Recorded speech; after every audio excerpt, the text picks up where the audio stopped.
Bom dia, primeiro ano, como que vocês estão? Olha só, estamos iniciando hoje o nosso quarto bimestre, tá? E nós estávamos falando no terceiro bimestre sobre indústria, né? Todo o processo de industrialização do território brasileiro. Agora a gente vai sair um pouco da indústria e vamos falar um pouco da agricultura. Como que se caracterizou, como que se caracteriza todo o processo agrícola dentro do nosso território, tá? A gente vai entender aí as múltiplas influências na atividade rural. Quando a gente fala do espaço agrícola brasileiro, a gente tem que entender que não depende exclusivamente das condições naturais. Tudo bem que eu estou colocando a ideia do território brasileiro, mas a agricultura de maneira geral, em qualquer lugar do mundo, ela não depende exclusivamente das condições naturais, como por exemplo, o solo e o clima. Na verdade, as atividades agropecuárias, inclusive estou colocando também a pecuária, elas dependem fortemente de outros fatores de influência, como por exemplo, a disponibilidade de capital, o perfil do mercado consumidor e também as características da tecnologia que vai ser utilizada. Essas variáveis que eu acabei de colocar, elas dependem de eventuais mudanças que afetem as características socioeconômicas do sistema capitalista que é vigente no território. Enfim, ao longo do tempo, as atividades rurais elas vão refletindo cada vez mais o modelo econômico do território no qual ela está sendo desenvolvida. E agora a gente vai falar da concentração fundiária. Inclusive eu coloquei essa charge que representa muito bem o que é a concentração fundiária, né? A concentração fundiária, o próprio nome já diz, né? Quando se concentra uma grande quantidade de terras na mão de poucas pessoas. Se vocês observarem a charge, ela está mostrando exatamente isso, né? Uma propriedade gigantesca em que o dono ele compartilha com os membros da família e na verdade é uma outra família que não tem terra nenhuma. E quando a gente fala de estrutura fundiária do Brasil, a gente tem que entender que ela sempre foi, desde suas mais remotas origens, ela sempre foi injusta e também desigual. E sempre foi concentrada nas mãos de poucas pessoas. Lá no final do século XVIII e no início do século XIX, o espaço agrário brasileiro ele constituía apenas em algumas manchas, algumas áreas de ocupação, separadas e também distantes uma das outras. E existiam milhões de quilômetros quadrados ocupados apenas por campos e por matas, sem qualquer forma de aproveitamento agropecuário. E essa organização do espaço agrário brasileiro, ele tem suas raízes lá na forma de colonização do nosso país, quando naquele período os grandes fazendeiros eles podiam se apropriar de todas as terras que pudessem sem ser cuidadas pelos escravos que possuíam. Quanto mais escravos, mais terras eles possuíam. E de certa forma, a Lei de Terras de 1850, ela manteve essa concentração, cuidando apenas de abrir espaços para a entrada de imigrantes europeus que deveriam ocupar as terras devolutas, porém lá do sul do país. E logo em seguida essas terras passaram a ser desmembradas em propriedades familiares, tanto de pequeno quanto de médio porte. Então, quando a gente fala dessa concentração fundiária, é importante a gente entender aí, né, que os donos de fazenda, inclusive tem lá aquela ideia de dividir o Brasil em capitanias, não é isso? Então era dar uma grande porção de terra a apenas um proprietário. Aquela terra não podia ser vendida, só podia ser passada de pai para filho. E em 1964 foi promulgado o Estatuto da Terra.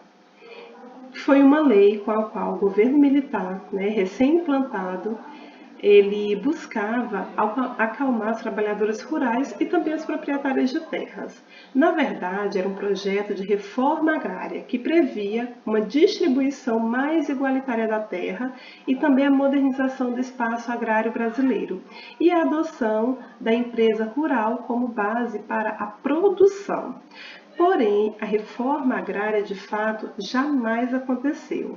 Ela foi substituída pela política oficial de regime militar brasileiro, que expandiu e perpetuou o latifúndio, modernizando com abundante crédito rural e fortemente subsidiado. O que seria fortemente subsidiado?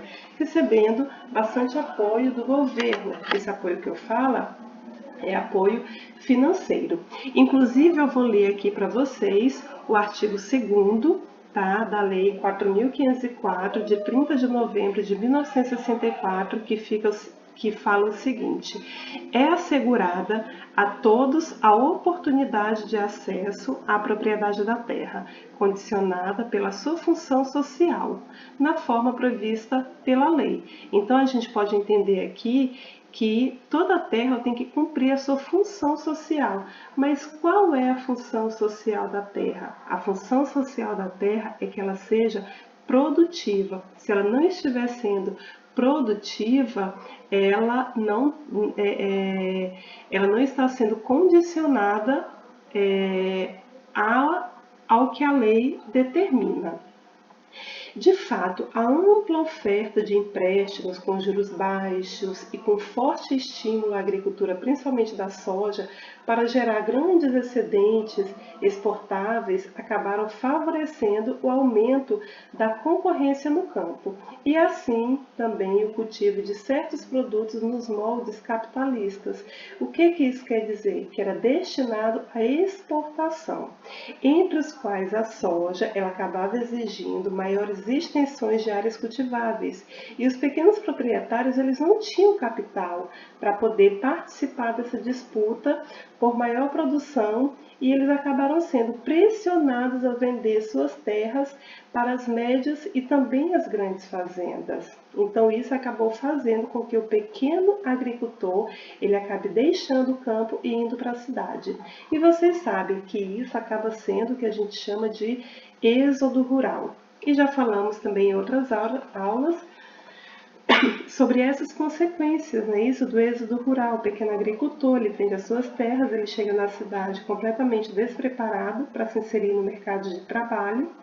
O dinheiro que ele acha que tem é totalmente inviável para viver nas cidades e ele acaba ocupando áreas mais distantes dos centros urbanos, acaba ocupando áreas mais perigosas, até mesmo indo para a favela, muitas das vezes se marginalizando, enfim, acaba ocorrendo uma série de problemas decorrentes a isso, tá? E coincidentemente esse crédito, né, crédito farto, que ele acabava facilitando também a aquisição da terra para aquele grande agricultor, aquele latifundiário.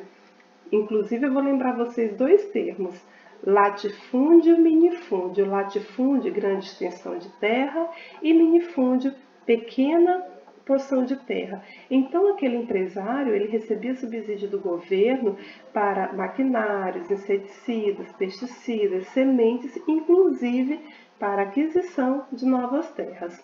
Ou seja, quanto mais terras tivesse o proprietário, mais crédito ele iria receber e mais terra ele poderia comprar. E isso acabava fazendo com que houvesse uma maior concentração de terras. E isso não é bom, tá? E eram chamados tempos do milagre brasileiro, que ocorreu de 1968 a 1973, quando a economia brasileira ela cresceu com muito vigor, nunca visto na história do território brasileiro. Crescia a uma taxa de cerca de 7% ao ano. Consequentemente, o Brasil acabou se urbanizando e se industrializando, e foi em um ritmo bem acelerado, tá? Por outro lado, não aconteceu a democratização da posse da terra, muito menos a criação de um mercado interno rural. E o Brasil chegou ao século XXI sem ter resolvido um problema com raízes do século XVI, que foi a concentração da terra e, logicamente, a concentração da renda. Aí vocês podem perguntar o seguinte, pessoal, né, sobre essa questão da terra no Brasil. E aí, professora, o latifundiário ele foi beneficiado, o minifúndio acabou perdendo, deixando de receber os privilégios que o governo oferecia. E aí, como que ficou? Pois é, pessoal, agora a gente vai falar um pouquinho aí dessa luta pela terra, tá? E essa luta pela terra no Brasil é bastante antiga. No século XIX, a necessidade de fazer essa redistribuição das terras monopolizadas pela pobreza e pelo clero envolveu índios, poceiros, grileiros, envolveu também proprietários, né, pequenos proprietários, grandes fazendeiros e até empresas de diversos ramos de negócio. No século XX, destacaram-se dois movimentos de trabalhadores rurais, que foram as Ligas Camponesas, nas décadas de 1950 e 1960, e também o MST, Movimento dos Trabalhadores Sem Terra, a partir da década de 1980. As ligas camponesas elas surgiram lá em Pernambuco e espalharam-se logo por vários estados da região Nordeste e transformaram-se em um movimento contra a exploração do trabalhador e também um movimento para lutar pela reforma agrária. O que seria essa reforma agrária? Reformar toda a estrutura fundiária no Brasil, essa grande concentração de terras nas mãos de poucas pessoas. A ditadura militar, implantada lá em 1964, ela destruiu as ligas camponesas com bastante violência. Vários líderes e membros do movimento, eles foram presos e também foram mortos. Já o MST é atualmente o principal movimento social em atuação dentro do nosso território, tá? E os seus participantes, eles são principalmente o que a gente chama de boias frias, são ex-operários, trabalhadores da construção civil, ex-empregados de fazendas e desempregados também do campo e da cidade. E a estratégia utilizada pelo MST baseia-se de que forma? Em pressões permanentes sobre os órgãos do governo que são responsáveis por essa questão da terra. E eles pressionam de que modo? Promovendo invasões de latifúndios, manifestações públicas, passeatas. A conquista da terra não é o objetivo final. A luta ela é muito mais ampla e continua após os assentamentos. Por exemplo, um grupo lutou, conquistou, conseguiu uma posse pela terra. Então, esse grupo já está assentado, é assim que a gente chama, já conquistou a terra, já está assentado. Então, outros grupos vão surgindo para pressionar o governo para realizar mais atos de reforma agrária, tá? E quando eles estão assentados, que eu já falei para vocês, transforma-se em reivindicações por créditos agrícolas, porque vamos imaginar, são boias frias, ex-operários, desempregados, então eles não têm dinheiro para chegar numa terra e começar a plantar, porque plantar também custa caro.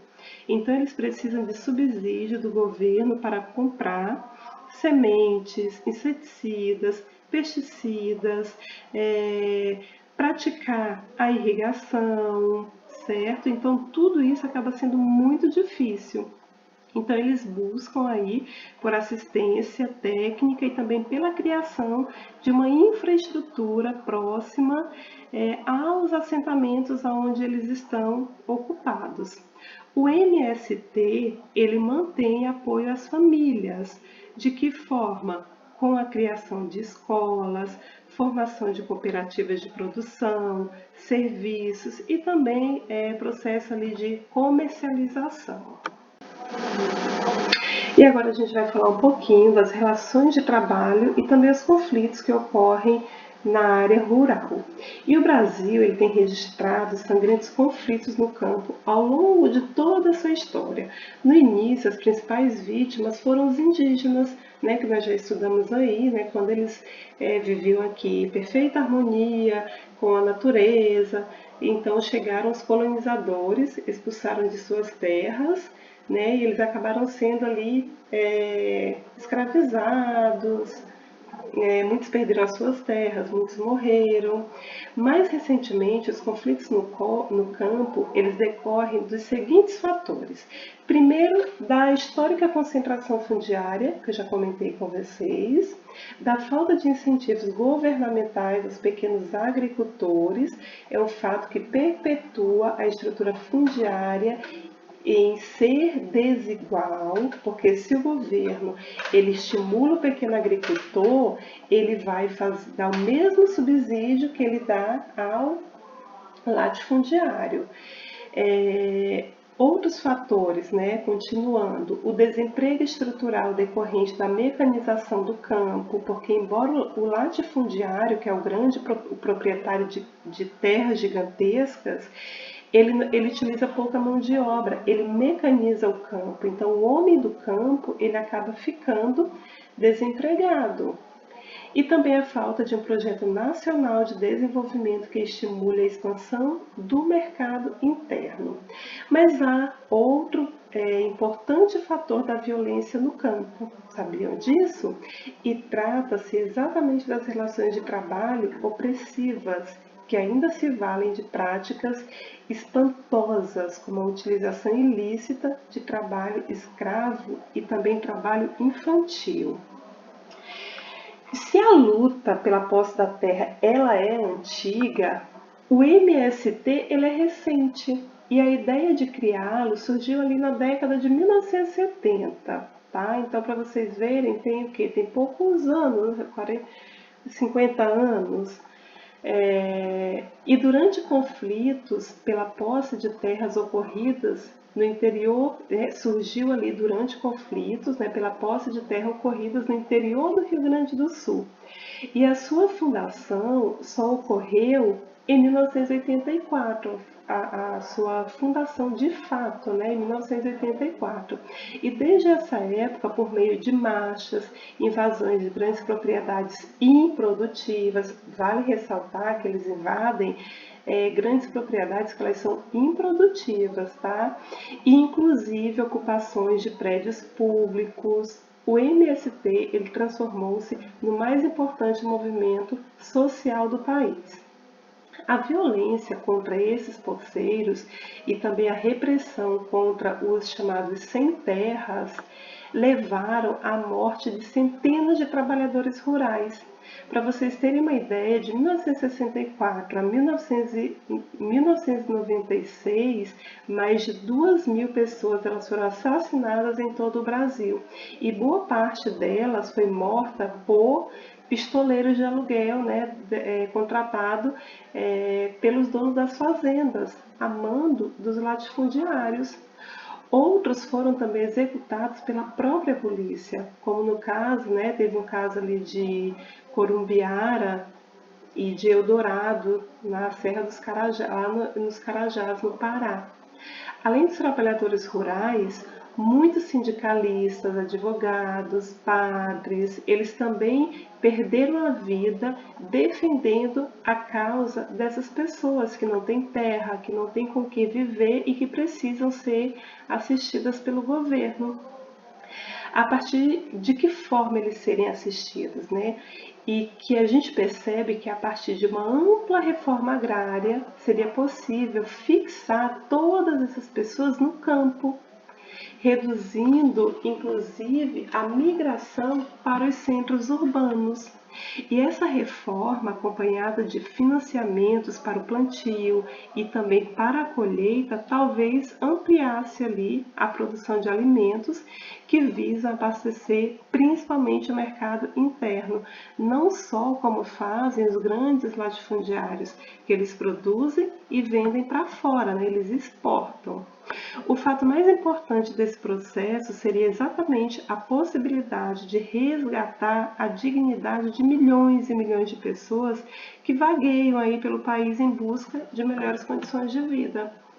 Uma outra entidade, né, além do MST, importante na luta pela democratização da posse da terra, é a chamada Comissão Pastoral da Terra, que ela vem na sigla CPT, que é ligada à Igreja Católica, que acaba monitorando os conflitos no campo.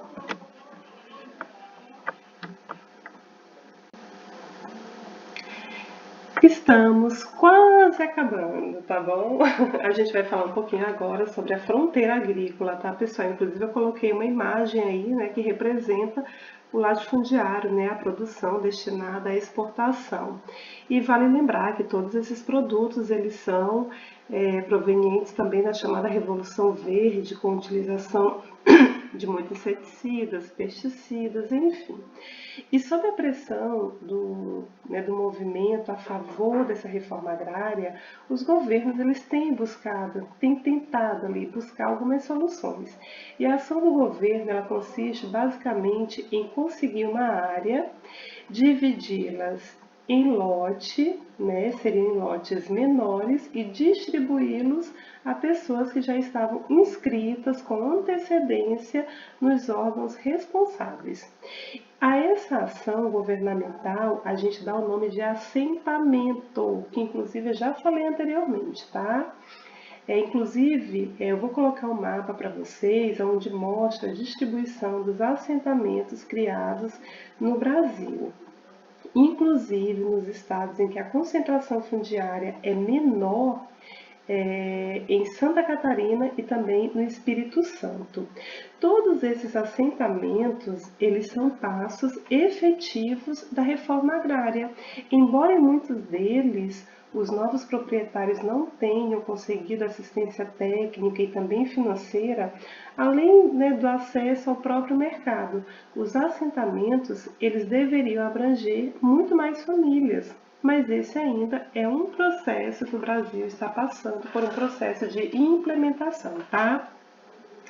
Muitas vezes a própria exploração da madeira é a fase inicial da ocupação da terra com atividades produtivas, né? Porque normalmente eles vão ocupar a terra e são áreas sem vegetação nativa, tá? E o proprietário das terras, ele extrai e vende a madeira para serrarias, preparando o terreno para a atividade agropecuária que ele pretende praticar. E uma boa parte das florestas ainda existentes, elas são de domínio público e também de preservação permanente. Mais da metade da área com potencial para exploração madeireira, ela está concentrada nos estados do Amazonas, do Pará e também do Mato Grosso.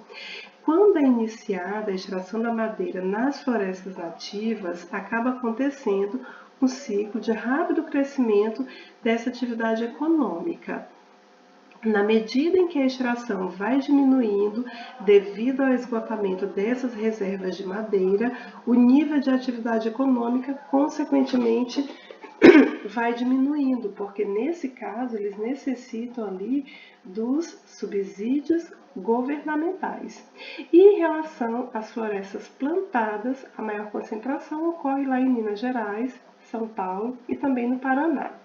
A madeira desses plantios ela é utilizada para a produção de carvão vegetal, tábua, celulose e também para a produção de móveis.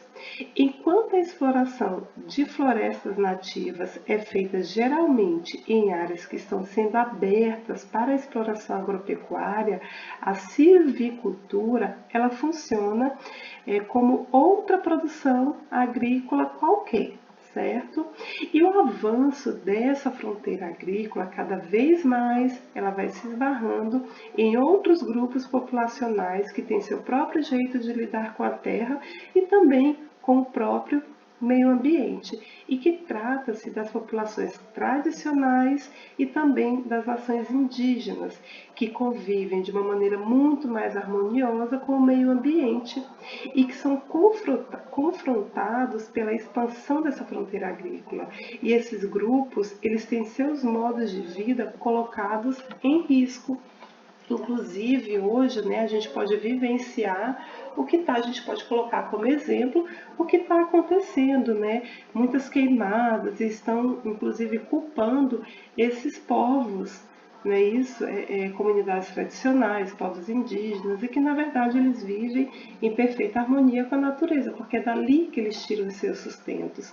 Porém, a atividade agrícola, mesmo com a questão dos assentamentos, causa sim um maior desmatamento, um número de queimadas cada vez maior, certo? E algumas dessas populações, elas praticam, nessas populações tradicionais, elas praticam o extrativismo como uma forma básica de sobrevivência. E em alguns pontos do território brasileiro resistem, inclusive, ao avanço dessa fronteira agrícola sobre as terras onde eles praticam as suas atividades. Existe um termo muito importante que ele é chamado de desenvolvimento sustentável, que esse termo ele fala o seguinte, que as sociedades elas precisam sim crescer economicamente, porém de maneira sustentável, sempre pensando nas gerações futuras. E que inclusive argumenta-se que o extrativismo é uma forma pouco produtiva de lidar com a terra. Porém, nessas áreas mais extrativistas, as populações geralmente elas complementam a sua renda com a criação de pequenos animais e também com a atividade agrícola ali para o próprio sustento, que é a chamada agricultura de subsistência.